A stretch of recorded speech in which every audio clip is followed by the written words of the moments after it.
এবং তার শহীদ পরিবারের সদস্যদের ঐতিহাসিক শেষ যাত্রা পবিত্র নগরী কোমে সমাপ্ত হয়েছে।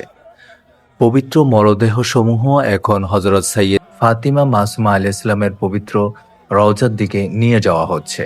6 দিনব্যাপী এই রাষ্ট্রীয় শেষকৃত্য অনুষ্ঠান গত 4 জুলাই তেহরানে শুরু হয়েছিল, যা চলবে আগামী 9 জুলাই পর্যন্ত। প্রায় 4 মাস আগে গত 28 ফেব্রুয়ারি মার্কিন ইসরায়েলি যৌথ বিমান হামলায় শহীদ হন ইরানের সর্বোচ্চ নেতা আয়াতুল্লাহ আলী খামেনি। একই হামলায় শহীদ হন তার পরিবারের একাধিক সদস্য।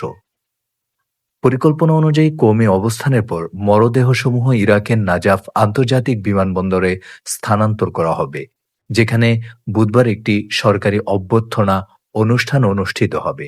এরপর নাজাফ ও কারবালায় জানাজা ও শোকযাত্রা পরবর্তী পর্ব শুরু হবে।